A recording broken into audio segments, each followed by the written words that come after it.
Isang magandang araw po mga kakasado dyan. Kalingap, andito kami oh. Ano, kita nyo dyan oh.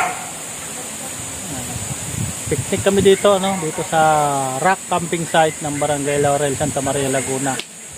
Ganda po dito oh. Yan, oh. Yan po ang aming pagkain. Napakadami po ng pagkain namin dito. Kami po ay nakapananghalian ha. Ito po yung aming mga ulam no. Yan, marami po kaming ulam dyan. Manok na inihaw. Yan po. At yun pa, marami po dito. Puro pagkain po ito. Puro pagkain po kami dito. Ang dami po nito. Yan.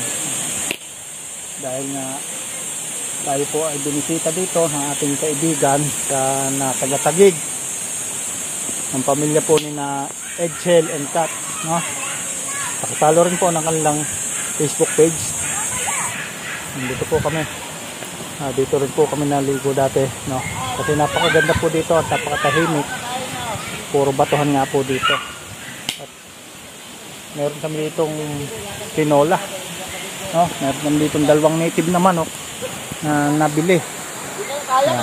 Kita ko sa inyo, napakasarap po. At may inihaw pa rin kami dito, aming pang ihaw. Yan po. Ayan o.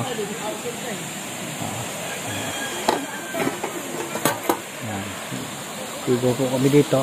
Kasama po namin ang aming pinsan, kaasawa ko, sa pamilya po ni na Edsel and Kat. Ayan po sila. At ito po yung aming iniihaw na yempo. Nag-ihaw po kami dito ng yempo. Ayan po yan. At syempre dito, ito po yung aming niluluto ng dalawang native na manok. Dalawa po itong native na manok na. Ayan o. Ayun. Oy. Oy, oy, oy. Kumukulo na pala. Oy, oy. Yan o. Oy, sarap nito o. Diba? Yan. Yan. Native na manok. Yan o.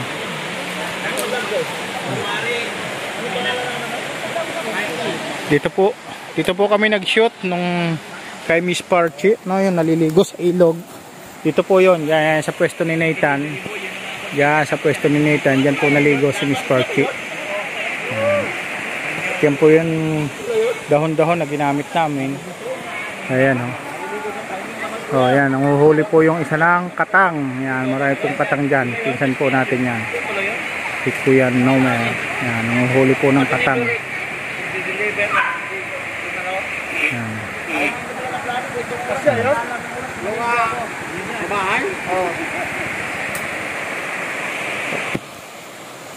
Pakaganda po dito sa Barangay Laurel rock camping site. Yan o, puro bato po yan o, kaya rock camping site. Damakbak na bato, malalaking bato. Napakaganda pong maligo dito kahit ang haling tapat, malilim kasi nga marami pong punong kahoy sa tabing ilog ano. At napakarami pong naliligo sa ilog na ito. Doon sa bandang unahan meron din po doon isang beach pa, maraming cottage no? At syempre malalim dito, mababaw lang, talagang babad-babad lang pwede dito ang bata ano. Ano. Ayun, may manok pa doon sa kabila oh, yun, hahabol pa ata sa amin tinola oh. Yan. Probinsyang po ito. Sarap pong maligo, malamig po ang tubig dito mga kababayan. Ayan. Probinsya dito lang kami sa bato. Luluto. Kami kinain. Wala na ata ng apo yung aming inihaw doon. Ay dilo ni. Ako. Tara, tara, tara.